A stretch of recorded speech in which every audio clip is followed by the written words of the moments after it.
Salut à tous, bienvenue dans ma nouvelle vidéo. Et aujourd'hui, vidéo très particulière. Aujourd'hui, c'est lecture. Ça vous intéresse pas? Vous avez tort. À votre place, je resterai quelques secondes de plus. Allez, c'est parti.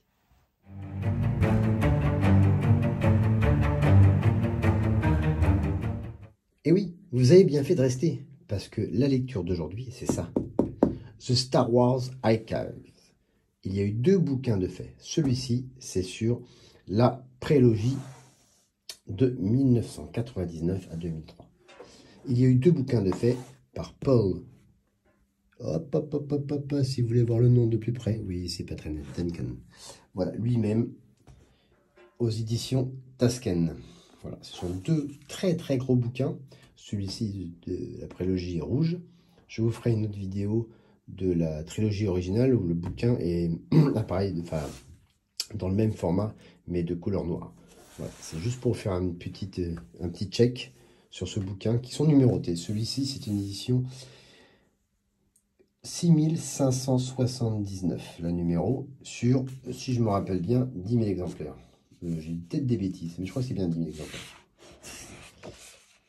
C'est un bouquin, je vous montrerai un peu de profil, mais c'est vraiment énorme ici. Et vous allez trouver toutes les informations sur votre trilogie préférée. C'est bourré de détails, d'anecdotes que, eh bien, même moi qui connais un petit peu quand même, sans me vanter d'ailleurs, mais je vous avoue que c'est bourré de choses, d'interviews de George Lucas sur des choses qu'il avait prévu de faire, pas prévu de faire.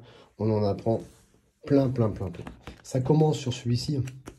Alors évidemment, je ne vais pas vous faire le tour de tout le bouquin, mais ça commence sur les Special Edition de 97 pour aller jusqu'en, bien sûr, en 2003 sur Revenge of the Sith. Il y a un maximum d'infos, de blueprint, de hardprint, d'interviews, comme je le disais, de George Lucas, des concepteurs, de Doug Liman, je dis n'importe quoi, Doug Liman c'est un réalisateur, de Doug Chiang, voilà, de tous les techniciens qui ont participé à cette trilogie. Il y a vraiment de tout, il y a les behind the scenes, il y a le producteur Louis McCallum, là par exemple. Si on regarde, je vous prends vraiment au hasard, hein, j'ai tourné les pages au hasard, mais là, qu'est-ce qu'ils disent? I am responsible for making sure that whatever George Lucas wants, George Lucas gets, and that is going to get in the most cost-effective, efficient way. That allows us to things away, but without a huge risk that a normal big film of this size would have, and make that happen.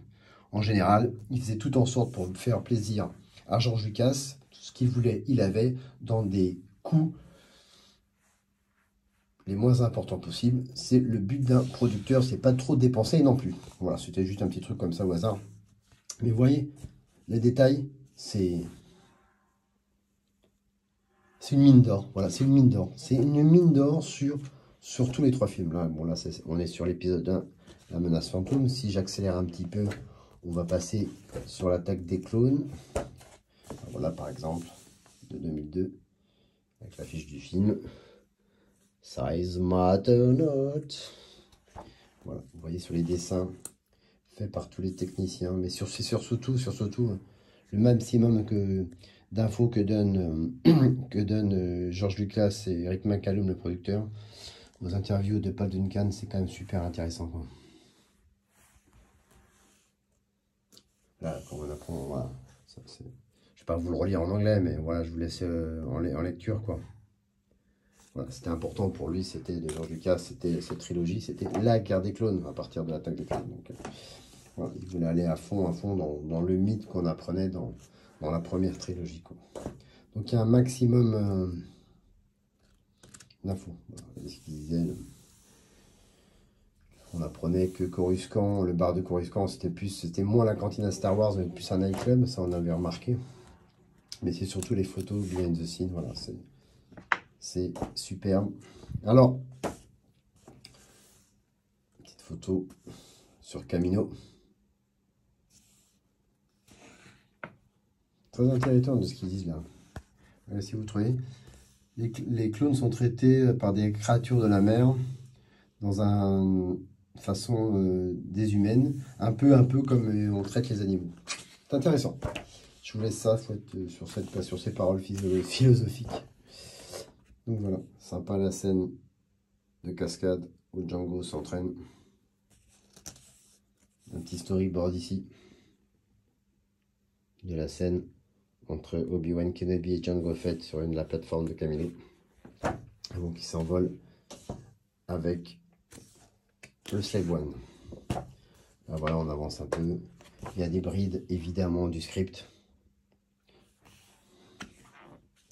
J'avance un peu, encore un peu. Là, on est sur Revenge of the Sith.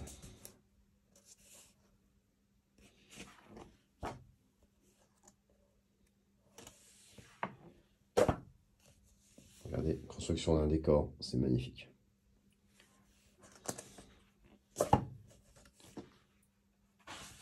Les designs pour la bataille sur Kashyyyk. Avec tous les Wookiees. Moi, je suis toujours très impressionné par les dessins. Les mecs, ils ont un talent. Ils ont tous du talent, ceux qui travaillent sur ce genre de film, mais c'est quand même très intéressant. Et Rob Coleman, que j'ai eu la chance de voir lors d'une interview où il parlait des effets spéciaux en général, c'est une mine d'or à écouter, c'était très intéressant. D'ailleurs, une petite... Voilà, quand on parle de Rob Coleman, je vous laisse lire le sujet quand il parle du général Grievous. Voilà, c'est vraiment au hasard hein, que je vous montre. So uncivilized. Voilà, la bataille. Mace Windu. Sidious. Do it! Do it! Voilà pour ce bouquin. Anakin a tourné du côté obscur. Quand on voit les scènes des studios en Australie, c'est quand même très impressionnant. Moi qui ai eu la chance d'arriver pendant 12 ans dans le cinéma, je peux vous dire que waouh! Il y a du lourd. Il y a un peu d'argent. Voilà. Gros bouquin qui fait, on va regarder à la fin de la page exactement, mais il y a beaucoup de pages. Le nombre de pages, je crois qu'on a plus de 500 pages de mémoire. Que je dis pas de bêtises, on est à presque 600 pages en tout. Donc c'est quand même magnifique. Avec quand même des photos inédites, des scripts inédits, des art prints inédits comme je vous le disais.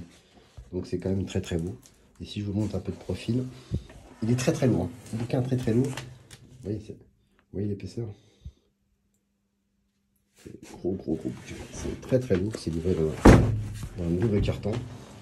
Alors, c'est des bouquins qui coûtent normalement 150 € quand vous le commandez à la Fnac, sur Amazon, tout ça. Mais il y a souvent des promotions. Par exemple, celui-là, j'ai eu la chance de le commander par Amazon et je l'ai payé 90 €. Donc, suivez régulièrement les promotions.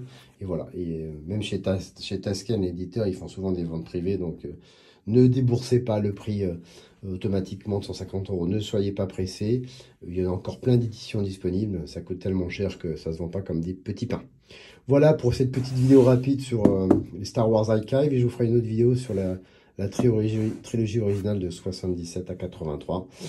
Qui met à peu près le même nombre de pages. Sauf que la couleur est noire. Je vous ferai une autre vidéo à ce sujet. En tout cas, voilà, c'était juste pour vous insister, si vous êtes fan de Star Wars, surtout à l'acheter. On ne peut pas regarder tout en détail, il y a tellement de choses dedans. C'est une vraie encyclopédie. Je pense que c'est un des meilleurs bouquins sur Star Wars, de toute façon. Et il y en a beaucoup des bouquins sur Star Wars, mais celui-là, allez-y les yeux fermés. Mais surtout, attendez une promo. Voilà, petite vidéo, petit like si vous avez aimé, activez les notifications.